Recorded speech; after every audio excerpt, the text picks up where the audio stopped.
வரலாற்று வெற்றி. வெறும் 108 ரன் அடித்துவிட்டு கெத்தாக ஜெயித்த நியூசிலாந்து. இலங்கை பரிதாப தோல்வி. இலங்கை அணிக்கு எதிரான இரண்டாவது T20 போட்டியில் நியூசிலாந்து அணி வெறும் 108 ரன்கள் மட்டும் எடுத்து, அதை வைத்து 5 ரன்கள் வித்தியாசத்தில் வெற்றி பெற்றது. சுழற் பந்துவீச்சுக்கு சாதகமான பிட்சில் இந்த போட்டி நடைபெற்றது. முதலில் பேட்டிங் செய்த நியூசிலாந்து அணி ரன் குவிக்க திணறியது. எந்த பேட்ஸ்மானாலும் அதிரடியாக ரன் சேர்க்க முடியவில்லை. நியூசிலாந்து அணி 19.3 ஓவர்களில் அனைத்து விக்கெட்களையும் இழந்து 108 ரன்கள் மட்டுமே எடுத்தது. இலங்கை அணி இந்த இலக்கை எளிதாக எட்டிவிடுமென்று அனைவரும் எதிர்பார்த்தனர். ஆனால் நியூசிலாந்து அணியின் லாக்கி பெர்குசன் ஹார்ட்ரிக் விக்கெட் வீழ்த்தி இலங்கை அணிக்கு அழுத்தம் கொடுத்தார். லாக்கி பெர்குசன் தான் வீசிய இன்னிங்ஸின் 6வது ஓவரின் கடைசி பந்தில் குசால் பெரேரா விக்கெட்டை வீழ்த்தியிருந்தார்.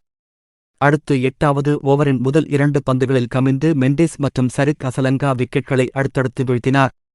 இதை அடுத்து இலங்கை அணி 7.2 ஓவர்களில் 34 ரன்களுக்கு 4 விக்கெட்களை இழந்திருந்தது. துவக்க வீரர் பதும் நிசங்கா மட்டுமே கடைசி வரை களத்தில் நின்று நம்பிக்கை அளித்து வந்தார். அவர் 51 பந்துகளில் 52 ரன்கள் எடுத்த நிலையில் கடைசி ஓவரில் ஆட்டமிழந்தார். இலங்கை அணி கடைசி ஓவரில் 8 ரன்கள் எடுத்தால் வெற்றி என்ற நிலையில் இருந்தது. அப்போது முதல் பந்தை சந்தித்த தீக்ஷனா 1 ரன் எடுத்தார். 2வது பந்தை சந்தித்த பதும் நிசங்கா ஆட்டமிழந்தார். அடுத்து 3வது பந்தை சந்தித்த பதரானா ஸ்டம்பிங் செய்யப்பட்டார். அடுத்து 5வது பந்தில் தீக்ஷனா விக்கெட் கீப்பரிடம் கேட்ச் கொடுத்து அவுட் ஆனார்.